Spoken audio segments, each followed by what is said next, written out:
ये काम करेगा? ऐसा बिल्कुल नहीं होगा, कर ही नहीं सकता। जो धाम का वास करने की भावना, ऐसा कर ही नहीं सकता। लेकिन उन्होंने चरम सीमा की निष्ठा प्रकट की। एक महात्मा बोल रहा है, विचारी आदमी तो कोई भी बोल सकता है। एक महात्मा बोल रहा है जिसने आजीवन भगवत आराधन करके ब्रह्म तत्व का बोध करके हजारों जीवों को ब्रह्म तत्व का बोध कराया है। वो महापुरुष जो महाप्रभु चैतन्य के द्वारा प्रेरित होकर के यहाँ से वृंदावन धाम आए और वृंदावन धाम के रसिकों की कृपा से वृंदावन धाम उनके हृदय में प्रकाशित हुआ। जब वृंदावन धाम का रस उनके अनुभव में आया तो ये निष्ठा उनके हृदय में जागृत हुई। उस निष्ठा का वर्णन कर रहे हैं। अब इसमें रहनी का वर्णन कर रहे हैं दूसरे श्लोक में। परिहासे प्यन्या प्रिय कथन मुकोति बधिरहा।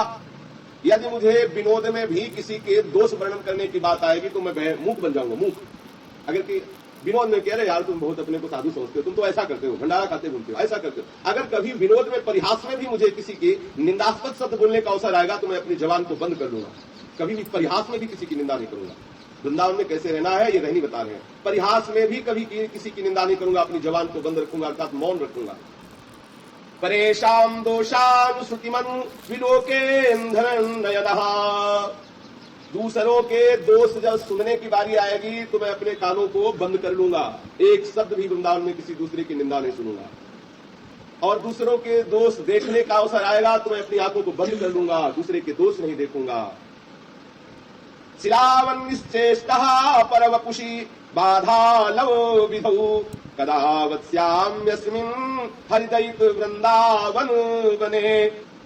अगर कभी शरीर से किसी को दुख पहुंचाने की बात आएगी तो मैं अपने शरीर को पत्थर की तरह निश्चेष्ट कर लूंगा, अर्थात किसी भी तरह से किसी को कोई कष्ट नहीं दूंगा। वाणी से किसी की निंदा नहीं करूंगा, कानों से किसी की निंदा नहीं सुनूंगा, नेत्रों से किसी के दोष नहीं देखूंगा, शरीर से किसी को कष्ट नहीं पहुंचाऊंगा। ऐसे में श्रीधाम वृंदावन वास करूंगा। ये रहनी और वो निष्ठा। पीछे के श्लोक में निष्ठा का वर्णन किया गया और इस श्लोक में रहनी का वर्णन किया गया। यदि इस कोटि की निष्ठा हो और इस कोटि की रहनी हो तो प्रिया प्रीतम आज अभी इसी क्षण हमारी दृष्टि पथ में आ जाएंगे। अभी हमें दिखाई देगा कि दिव्य वृंदावन धाम का क्या स्वरूप है। ये निष्ठा हो वृंदावन धाम की और ये रहनी हो वृंदावन धाम की कि किसी को भी किसी तरह भी कष्ट न पहुंचाते हुए वृंदावन वास करें। कैसे भी वास, कैसी भी स्थिति हो, हम वृंदावन से चलायमान न हो, एक कदम भी वृंदावन से बाहर न जाए। बाद में एकम न गच्छन्ति वृंदावन परित्यज्य बाद में एकम, एक कदम वृंदावन से बाहर नहीं जाऊंगा। अगर ऐसी निष्ठा है तो अभी इसी क्षण प्रिया प्रीतम का हमारे हृदय में वो अनुभव होने लगे जो बड़े बड़े योगियों के हृदय में नहीं होता। धाम के प्रभाव से, धाम के प्रभाव से।